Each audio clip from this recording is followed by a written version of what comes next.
Buenos días amigos y amigas de Diario Los Andes, bienvenidos a su programa Salud y Vida, la mejor información en cuanto a salud. Hoy nuestros profesionales de la salud abordarán los siguientes temas: el manejo de conflictos, los factores de riesgo en la violencia de género, la fertilidad y técnicas de reproducción humana asistida y el paciente COVID en cuidados intensivos. Para ello ya están junto a nosotros nuestros conductores, el doctor Fausto Maldonado, reconocido neumólogo de la ciudad de Riobamba, y el doctor Eduardo Silva, psicólogo clínico de la ciudad. Y sin más, doy paso ya a nuestro primer segmento.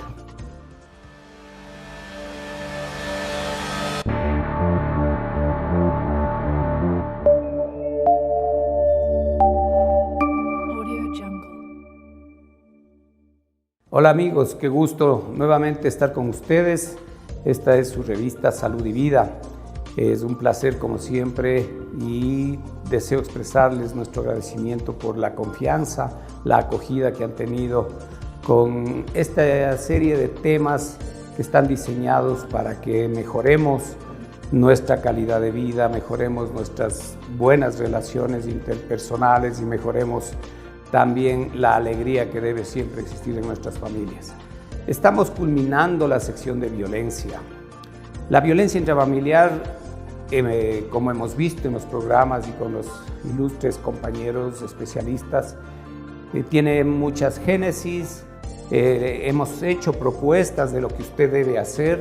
Hemos oído testimonios de las personas que les están diciendo: pierdan el miedo, vamos a tomar acción, y tienen a dónde recurrir. No tienen que sentirse que no hay quien les dé el apoyo que ustedes necesitan.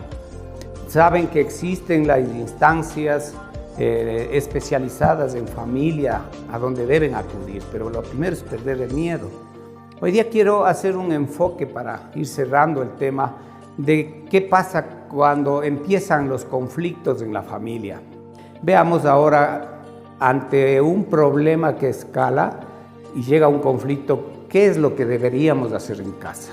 Entonces, es importante, entendamos un poco los conceptos. Nosotros hablamos de conflicto a una pelea, un problema, aspiraciones incompatibles o escalamiento de un problema. En casa ustedes ya están discutiendo mucho, ya están empezando a tener un problema, pero la discusión subió de tono. Ahí ya estamos hablando de un conflicto. ¿Qué debemos hacer? Eso se llama abordaje. ¿Qué es lo que hay que hacer en casa? ¿Por qué no debemos dejar que esto escale? Reconocer prontamente de que ya el problema se está saliendo de las manos y estamos pasando al nivel de violencia, al nivel de agresión. Y el término de renacer, hablamos cuando la explosión del conflicto, de lo que normalmente discutimos, normalmente en familia, se produce este renacer del conflicto cuando hay una explosión y cada vez es mayor, y esto nos conduce a que caigamos en procesos de ira y iniciemos de esa manera el asunto de la violencia. Veamos que otros conceptos son importantes. El ejercicio de la autoridad.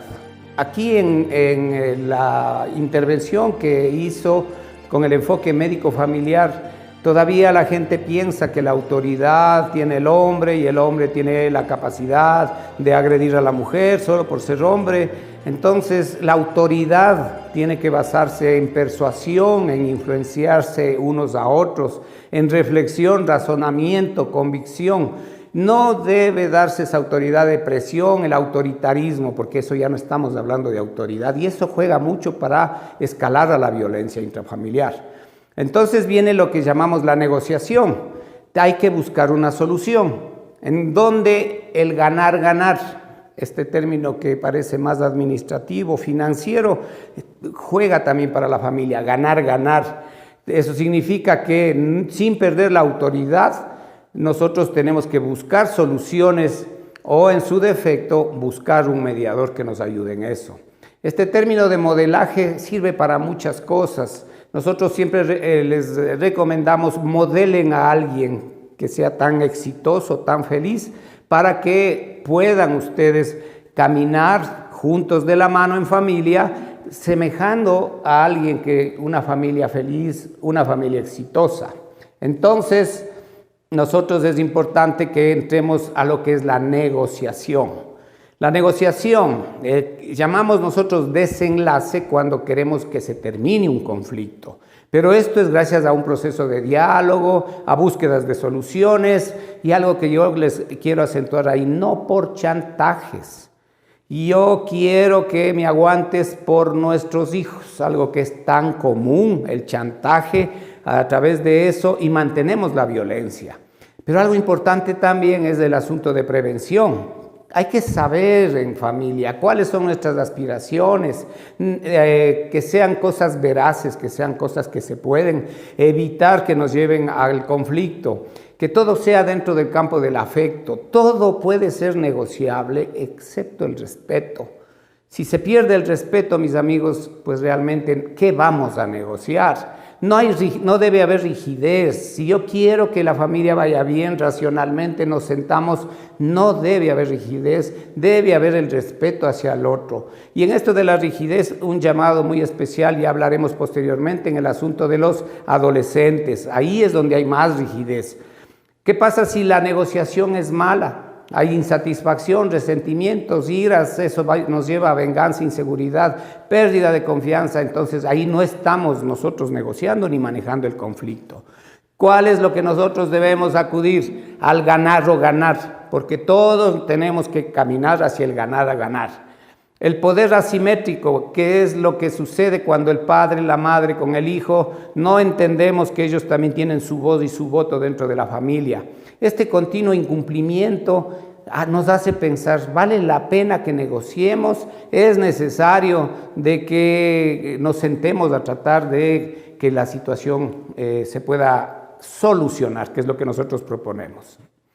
Entonces, proceso de negociación tiene que ir de un diálogo, pero un diálogo de verdadero, un diálogo de escuchar, no solo hablar, para que podamos nosotros decir las cosas que nos están interfiriendo. La comunicación eficaz, pues precisamente, entendámonos, ayudémonos, entendámonos, cedamos.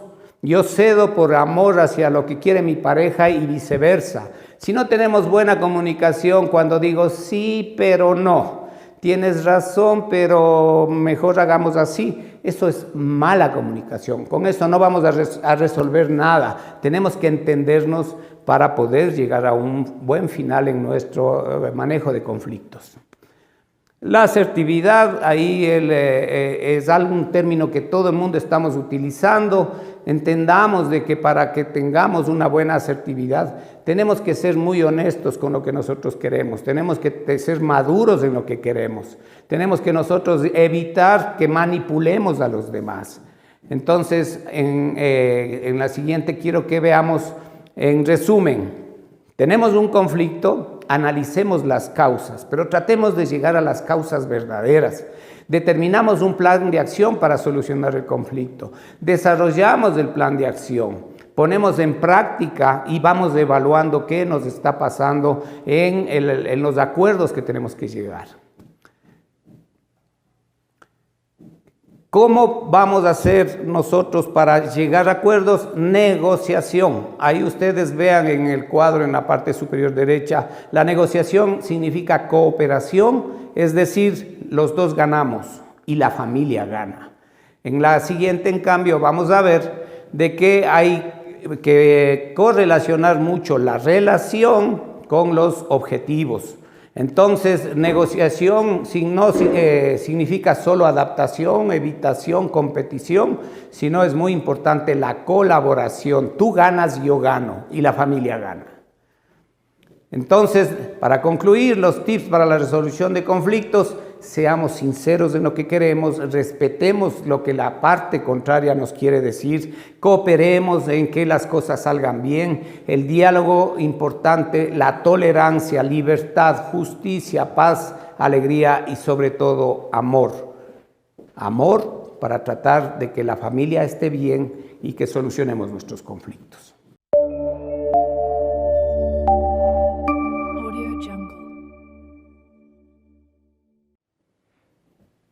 Y retomamos con nuestro espacio informativo. Día Internacional de la Mujer. ¿Qué pasó el 8 de marzo de 1857? El Día Internacional de la Mujer fue declarado por las Naciones Unidas en 1975. 2 años más tarde se convirtió en el Día Internacional de la Mujer y la Paz Internacional. En Estados Unidos se celebra oficialmente tan solo desde 1994, a pesar de que es en aquel país donde se encuentran los orígenes de la conmemoración. ¿Pero por qué se eligió ese día? La explicación más verosímil se remonta a mediados del siglo XIX, en plena revolución industrial. El 8 de marzo de 1857, miles de trabajadoras textiles decidieron salir a las calles de Nueva York con el lema Pan y Rosas, para protestar por las míseras condiciones laborales y reivindicar un recorte del horario y el fin del trabajo infantil.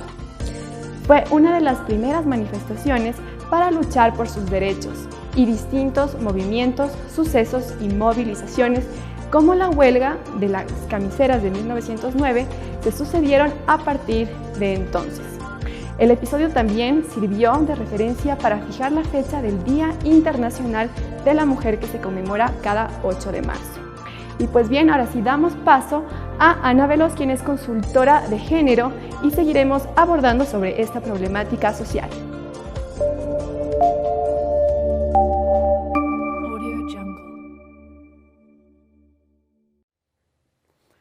Saludos cordiales a los seguidores de Salud y Vida. Estamos concluyendo la temática de violencia de género y hoy vamos a contextualizarlo. Para ello hemos invitado a una distinguida profesional de acá de la provincia de Chimborazo, la doctora Ana Veloz. Me gustaría, Ana, que primero se presente ante los seguidores de Salud y Vida. Muy buenos días. Soy la doctora Ana Veloz, abogada, consultora en materia de género y derechos humanos a la disposición de la ciudadanía, ex catedrática y estudiosa en la Universidad Andrés Bello, el PhD en Derecho. Gracias y bienvenida por aceptar la invitación. Es importante el hecho de la violencia de género. ¿Cómo lo podemos visualizar en nuestro contexto? ¿Cómo podemos apreciar la violencia? Tú como investigadora debes tener aspectos estadísticos que develan o denotan este problema relevante en nuestra sociedad. No puedo dejar de tomar el nombre de la Universidad Nacional de Chimborazo como autora del estudio sobre violencia de género conjuntamente con la ilustre Municipalidad de Riobamba, en donde nosotros podemos ver que la violencia en sí en la provincia de Chimborazo y especialmente en el cantón Riobamba es muy alta. Se visualiza mucho en los sectores de la Condamine, la 24 de Mayo y Pucará. Y en las parroquias rurales es llamativo el problema de Yaruquíes, hechos que han llevado a que se presente ante la Municipalidad de Riobamba proyectos con la finalidad de trabajar conjuntamente. En relación a la violencia de género, tenemos un porcentaje en la provincia de Chimborazo del 7.5% de acuerdo a la investigación realizada. ¿Qué quiere decir? Que es un alto porcentaje.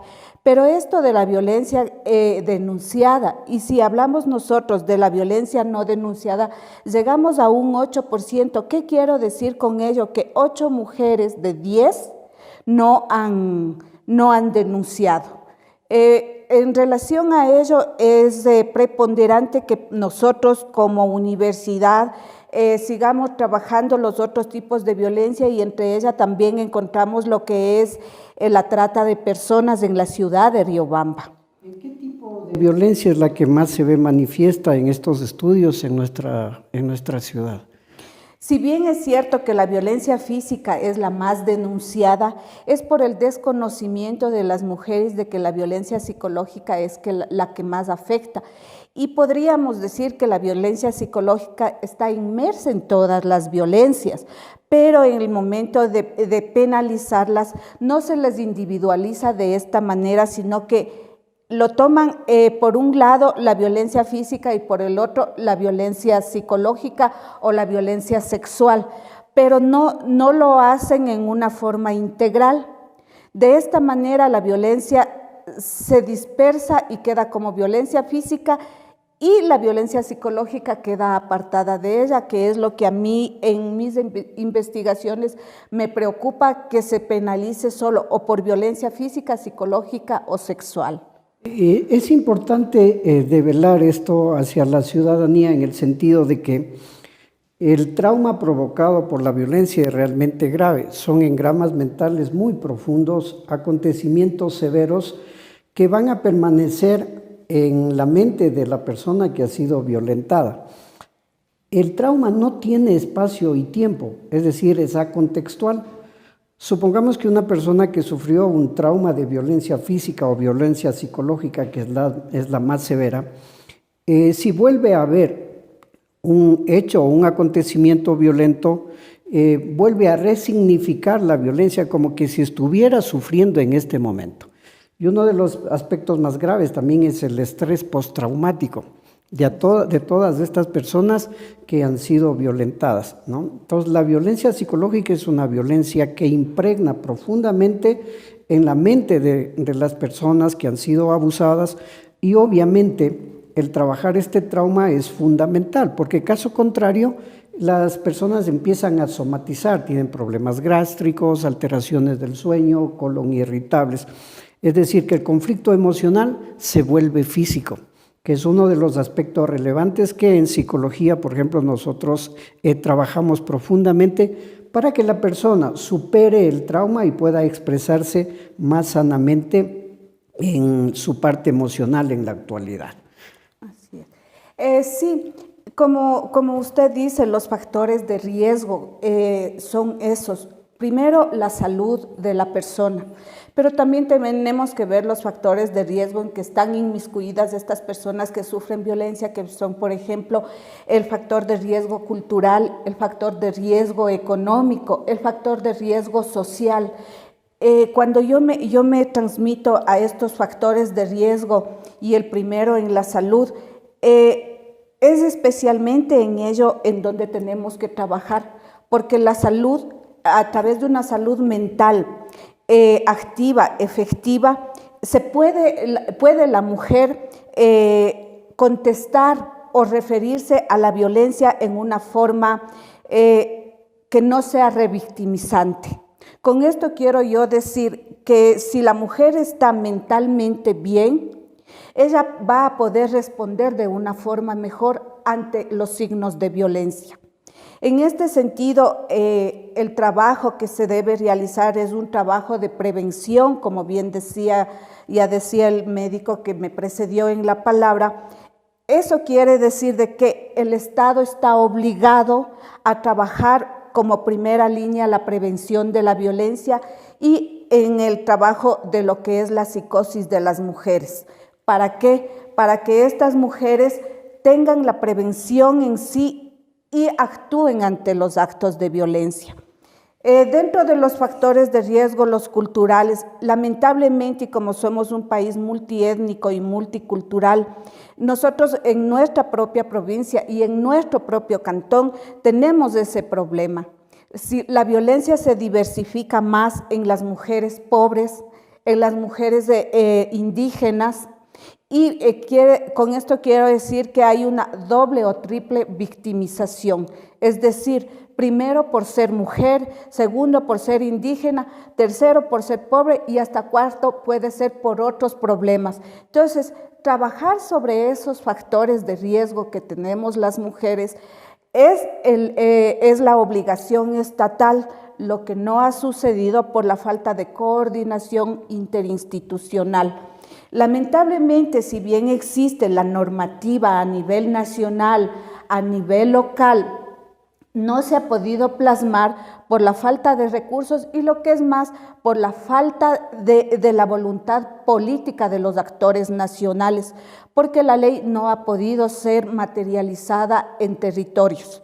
En el caso, por ejemplo, si hablamos nosotros de lo local, hay una ordenanza con la que nosotros nos podemos manejar, una ordenanza que fue impulsada desde los actores sociales. ¿Qué quiero decir con ello? Desde las mujeres. ¿Para qué? Para nosotros tener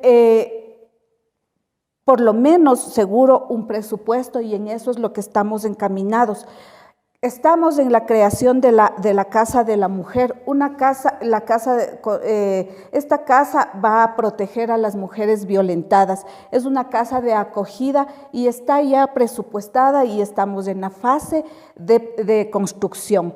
Entonces, si vemos desde estos puntos de vista, mujeres unidas con los hombres desde mi factor en lo psicológico, en lo emocional, estos factores de riesgo podemos contrarrestarlos de verdad a través de buenas políticas públicas encaminadas, pero no solamente desde las mujeres.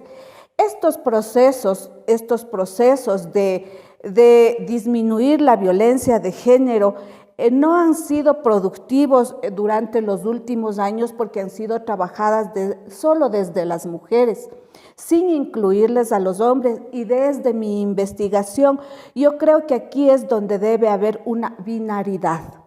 El trabajo debe ser conjunto entre hombres y mujeres y esa sería la forma más efectiva para contrarrestar la violencia de todo tipo. Me parece una cosa muy plausible y que debe realizarse un trabajo sistémico, integrativo, tanto a las mujeres como a los hombres. Agradecemos infinitamente la participación de la doctora Ana Veloz en el programa Salud y Vida.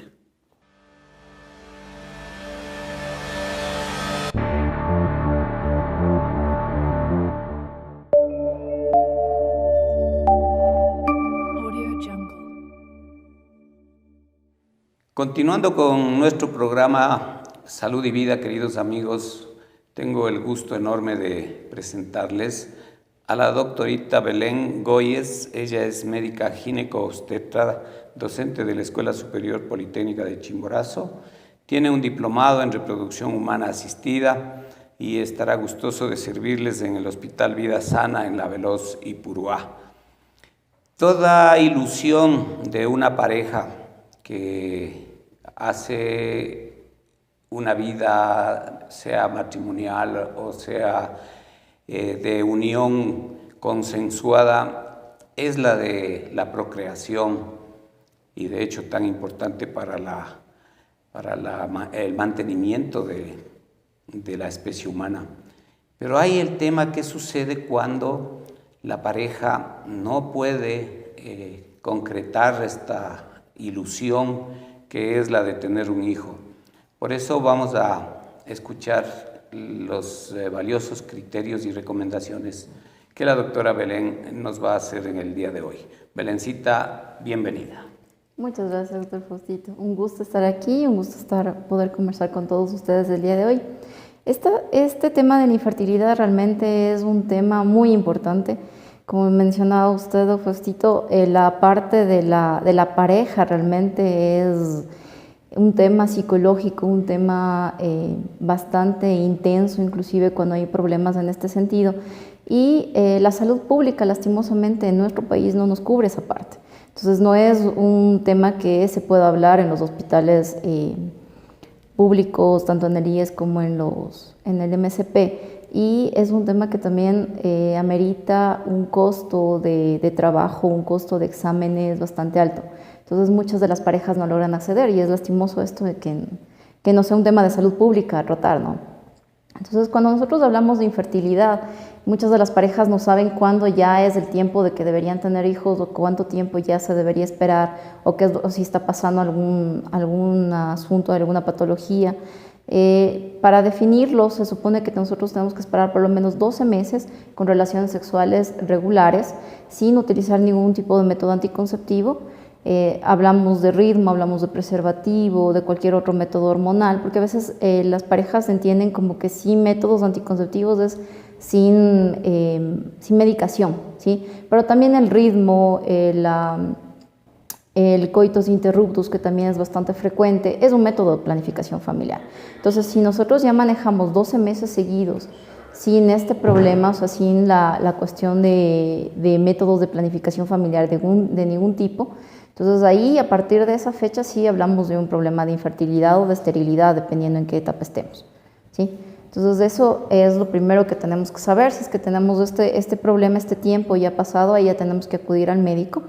Y la OMS define este problema como que es un asunto que se debe tratar, que es necesario tratar porque es un problema de salud pública en muchos países, es un problema que lo atienden en muchos países, pero también es un problema interno de pareja, es un problema psicológico, como les mencionaba inicialmente. Aproximadamente el 15% de las parejas tienen problemas de infertilidad, ¿sí? Tienen problemas en concebir, y eso es un asunto que se puede evidenciar, ¿no? Cuando nosotros hablamos de periodos fértiles de la mujer, el periodo de mayor fertilidad es entre los 25 a los 35 años, en cambio, a partir de esa fecha empieza a decrecer la fertilidad. En el varón es en cambio a partir de los 40 años. También hablamos de que se pueden generar mayores malformaciones congénitas o tienes más riesgo de malformaciones congénitas mientras más edad tienes. Entonces estos embarazos, una vez que se logran, son de alto riesgo de control continuo y para que tengan un feliz término, que es lo que se quiere, ¿no? Es una situación difícil psicológicamente para la pareja y hablamos nosotros que tenemos una clasificación, no es lo mismo hablar de infertilidad que esterilidad. Esterilidad quiere decir que una pareja jamás pudo concebir, ¿no? Infertilidad quiere decir que se pudo embarazar, pero no pudo llevar a término este embarazo. Entonces nunca tuvieron un hijo viable, un hijo que pueda sobrevivir de manera externa una vez que ha salido del útero de la mamá. Entonces ahí tenemos un asunto primario y secundario. Si es que nunca han logrado embarazarse, es primario. Si es que se han logrado embarazar anteriormente y ahora tienen problemas, es un asunto secundario, ¿sí? Entonces hay que estudiar, hay múltiples factores que se deben estudiar. No solo es un asunto de la mujer, también es un asunto del varón, y ahí hablamos de algunos mitos que nosotros podemos presentar, ¿sí? Entonces, lo primero es que uno de los mitos importantes en esto es que es un problema psicológico, que depende solo de que si la mujer o el varón le pongan empeño o le pongan ñequi. El asunto no es ese. El asunto en la mayoría de los casos es físico, ahí es un tema a tratar, es un tema médico a tratar, entonces por ello debe ser analizado y debe ser analizado en pareja. Normalmente pueden pensar que esto de la infertilidad o la esterilidad es un asunto solo de la mujer. En realidad no es así. Nosotros cuando analizamos estos problemas siempre son 50 y 50.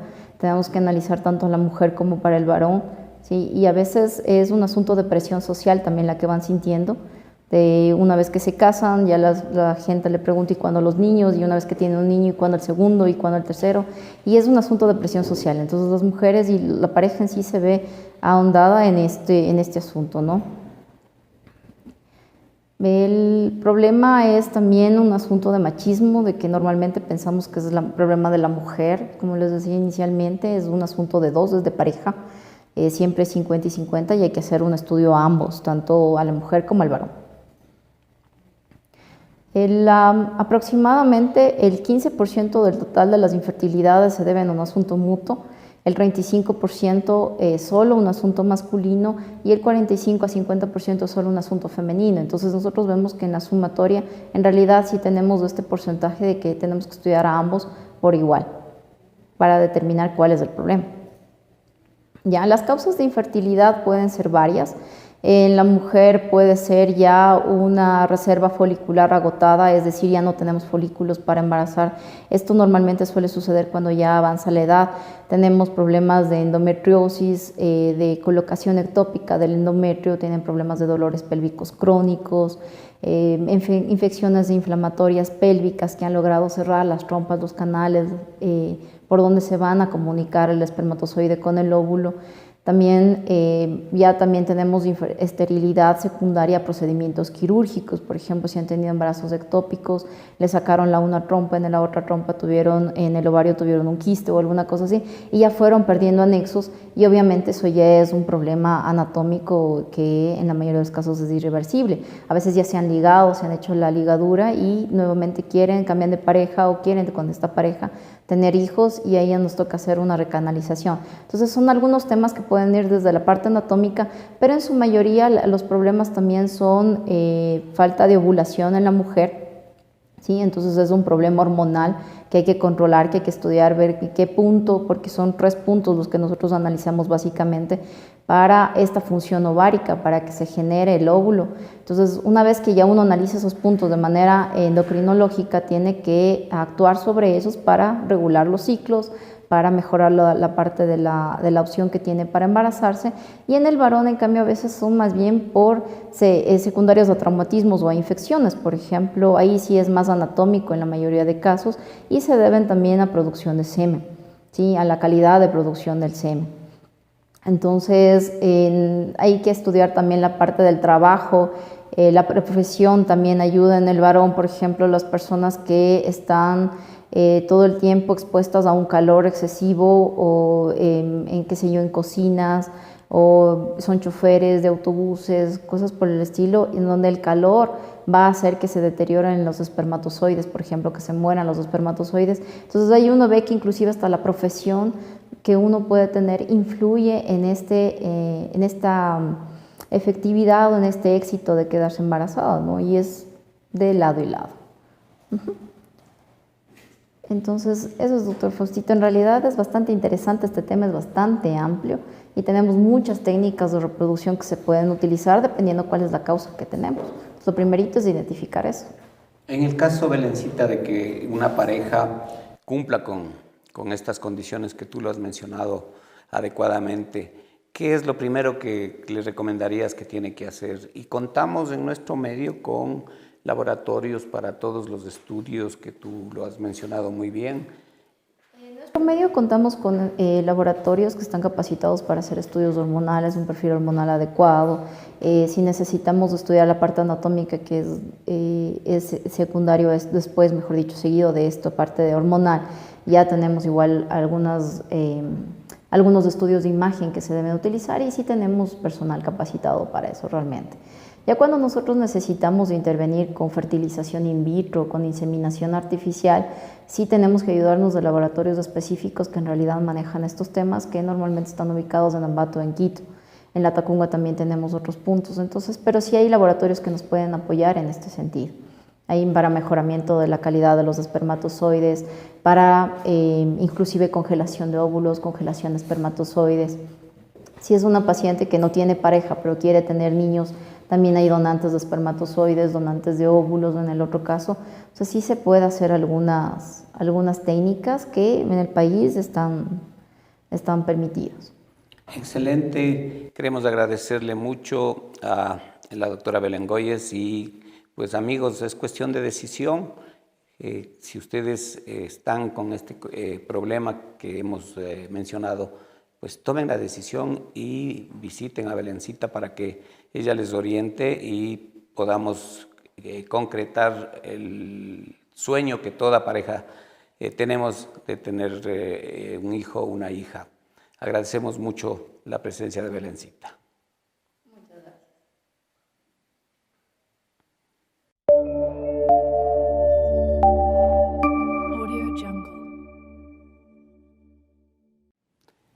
Continuamos, mis queridos amigos, con nuestro programa y tengo un doble gusto de presentar a mi querido hijo, el doctor Fausto Maldonado Coronel.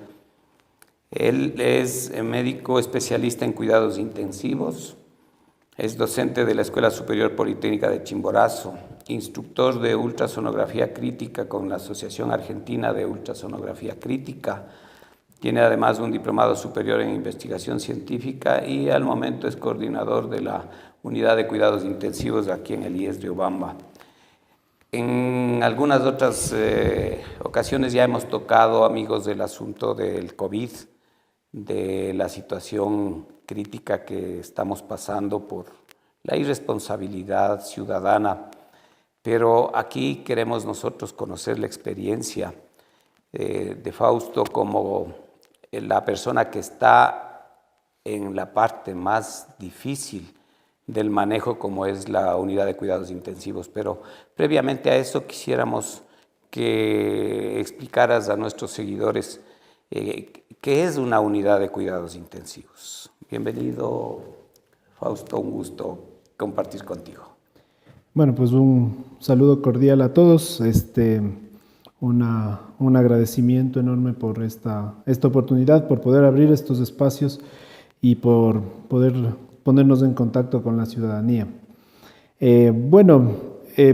Una unidad de cuidados intensivos es el lugar de mayor complejidad que tiene un centro hospitalario.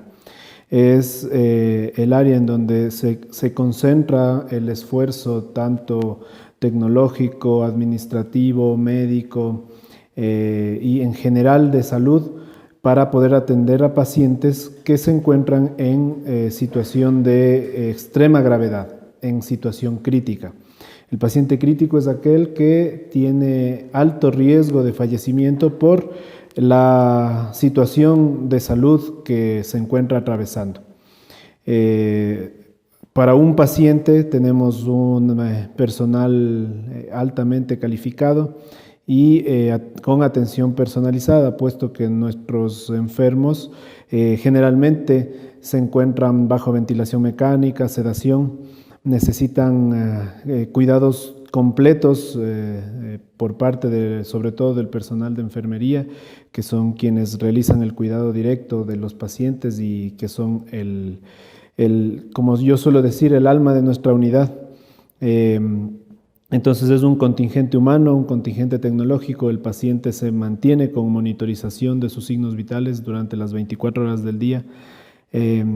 Y de esta manera tratamos de solventar la situación grave que llevan nuestros pacientes y que les ha llevado a esta situación tan severa. En la pandemia por COVID, pues ha realzado de alguna manera el trabajo que realizamos en las unidades de cuidados intensivos y el trabajo que hemos venido realizando más o menos desde hace un año que inició esta situación. Con ocupación de cama alta y con la respuesta que nos ha tocado dar a nuestros pacientes, principalmente con afección del aparato respiratorio por la enfermedad por coronavirus. En este caso, sería bueno que la ciudadanía conozca cuándo ustedes califican a un paciente que debe ingresar a cuidados intensivos y cuándo únicamente puede ser el manejo hospitalario. Son varios factores que nosotros utilizamos bajo protocolos y normas internacionales en los que, según el estado de gravedad del paciente, se le asigna un espacio en cuidados intensivos. Es así que al haber tan pocas camas de UCI a nivel mundial, tenemos que priorizar las camas para los enfermos que realmente las necesitan. Entonces, un paciente que va a ingresar a cuidados intensivos es alguien que por su enfermedad va a necesitar soporte vital. ¿Qué se refiere a esto? Por ejemplo, lo que se ha hablado muchísimo en la pandemia por COVID, necesitar soporte ventilatorio invasivo, eso significa ponerle en coma, dormirle y iniciar ventilación mecánica, intubación endotraqueal y ventilación mecánica. O pacientes que por su estado de gravedad se encuentren con necesidad de soporte de algún órgano que se encuentre fallando. Estas situaciones, al necesitar un alto contingente tanto de personal como de tecnología, no se pueden dar en habitaciones simples o en los pisos usuales de hospitalización, sino que requieren ingreso a cuidados intensivos. ¿Cómo está la situación de la ocupación de camas y diríamos que en la provincia se ha desbordado? Porque se escucha que en Quito, Guayaquil, en Tungurahua, realmente la ocupación de camas es tremenda. La situación aquí en Riobamba, ¿cómo la dirías tú? Bueno, nosotros no estamos ajenos a lo que está sucediendo en todo el mundo, compartimos los mismos problemas. La situación de la pandemia desnudó las falencias previas que existían en el número de camas de terapia intensiva que se encuentran asignadas por población. Más o menos necesitamos 10 camas por 100.000 habitantes. Estamos hablando que para la provincia de Chimborazo necesitábamos al menos 50 camas en situación basal antes de la pandemia. En nuestra ciudad no llegamos a 30 camas, 35 camas, luego de haber hecho todas las ampliaciones que pudimos hacer para responder a la pandemia.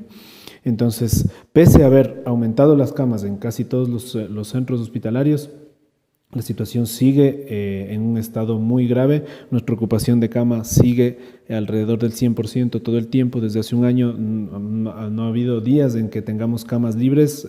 Una cama se desocupa e inmediatamente tenemos pacientes por ingresar. Y lo peor, lo más grave es que, igual que en todo el mundo, seguimos con listas de espera de cuidados intensivos, que eso es algo muy, muy grave, porque un paciente crítico no tiene tiempo para esperar su soporte. Entonces, la situación es muy grave. Era grave antes de la pandemia y ya faltaban camas, pues obviamente después de la pandemia la situación se desbordó. En el manejo de UCI, hay nuevas tecnologías, ustedes están utilizando otras alternativas a lo que es la ventilación invasiva. ¿Podríamos hablar más o menos en qué porcentaje pueden evitarse la intubación, la sedación y pueden manejarse con otras alternativas que ustedes lo están haciendo muy bien? Bueno, el soporte de oxigenación, que es lo que necesita el paciente por COVID, es el problema mayor. La enfermedad por coronavirus produce realmente en un porcentaje menor de la proporción de enfermos que se presentan una enfermedad pulmonar muy severa.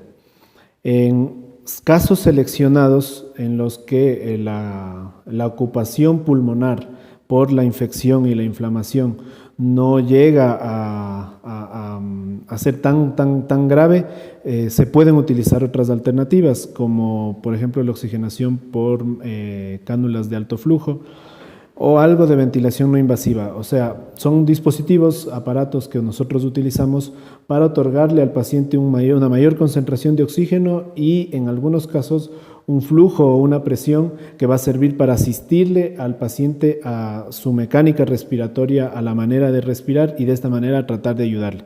Pero pues a cuidados intensivos generalmente ingresan los pacientes que ya todas estas maniobras para poder mantener la oxigenación han fracasado.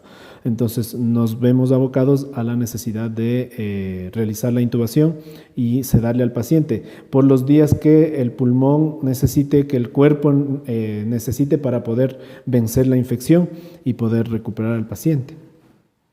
Ahora, nosotros estamos viendo, yo desde la óptica de la neumología, tú desde la óptica de la terapia intensiva, de que estamos errando en el manejo del paciente cuando inicia la enfermedad. Desde tu punto de vista, que ya los miras realmente con una pierna en el otro lado, ¿qué podrías recomendarles a los compañeros médicos para que no cometamos los errores que se están cometiendo y evitemos que los pacientes se deterioren y en lo posible evitemos que tengan que llegar a terapia intensiva? Bueno, lastimosamente esto de la pandemia nos ha desnudado un montón de situaciones desde la parte profesional, desde el propio comportamiento de la gente, un montón de cosas que se han desnudado lastimosamente ahora. Una de estas es el uso indiscriminado de medicación. Nosotros en la medicina basada en la evidencia, para poder recomendar un medicamento es porque ha sido probado, es porque es seguro y es porque en algún estudio se ha podido demostrar que ese medicamento va a servir para la enfermedad que estoy tratando. ¿Qué sucede con el COVID? Pues es una enfermedad nueva. No creo que existan expertos en el mundo sobre la enfermedad luego de un año de su aparición. Entonces, apenas estamos aprendiendo de la enfermedad. Y lastimosamente vemos, no solamente acá en la ciudad, sino más pues en Latinoamérica, que se han recomendado medicamentos, situaciones que terminan siendo potencialmente peligrosas para el paciente. Una de las más graves que podemos ver y que nos traen severos problemas para las unidades de cuidados intensivos es el uso inadecuado de los antibióticos. La enfermedad por COVID es una enfermedad viral. Para la enfermedad viral, los el tratamiento antibiótico no solo que no sirve para nada, sino que puede generar resistencia bacteriana, que son cosas que estamos mirando actualmente en las unidades de cuidados intensivos.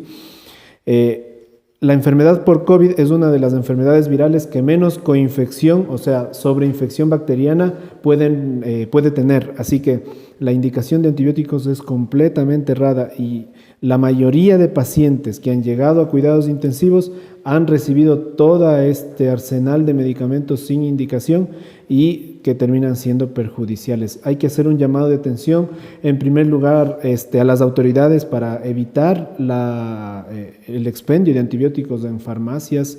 Hay que llamar la atención a los médicos, colegas, que no receten solo por recetar medicación que no está comprobada para la enfermedad, y a la ciudadanía que no acudan y no lleven la automedicación, porque esto sí es un problema muy, muy grave que se suma a la pandemia y que nos trae grandes problemas en terapia intensiva. Para finalizar, entendemos que tú ya recibiste las 2 dosis de la vacuna. Para desmitificar, cuéntanos tu experiencia, alguna reacción en especial. Estamos con una vacuna segura para que la ciudadanía deje a un lado esos mitos y tabúes que todavía se escuchan por ahí. Bueno, hemos escuchado tantas cosas alrededor de la vacuna, la mayoría, todas sin mayor fundamento. ¿De dónde parte un poquito el miedo a lo de la vacuna? Es por el tiempo en el que se ha creado. Una vacuna normalmente tarda no menos de 10 años, 5 años en producirse. El hecho de que se haya generado una vacuna en tan poco tiempo solamente indica un gran, excepcional trabajo de la comunidad científica médica a nivel mundial. No significa que porque se haya hecho la vacuna en tan poco tiempo se hayan saltado procesos o etapas de seguridad. No, para nada. Yo he recibido la vacuna es completamente segura. Yo he recomendado a todo mi personal, y tengo el gusto de decir que todo el personal nuestro de cuidados intensivos está ya vacunado, está inmunizado, y sin los efectos adversos normales de cualquier vacuna. Esta vacuna en sus efectos adversos mayores se parece a cualquiera de las otras vacunas que recibimos normalmente, influenza, etcétera. Entonces, el llamado a que las campañas de vacunación mejoren, que la vacuna llegue, que esto sea una luz al final de este camino tan tortuoso y oscuro que hemos tenido que vivir. Bien, el mensaje está dado, queridos amigos. Ha sido un placer y un honor compartir con este querido hijo mío, médico intensivista.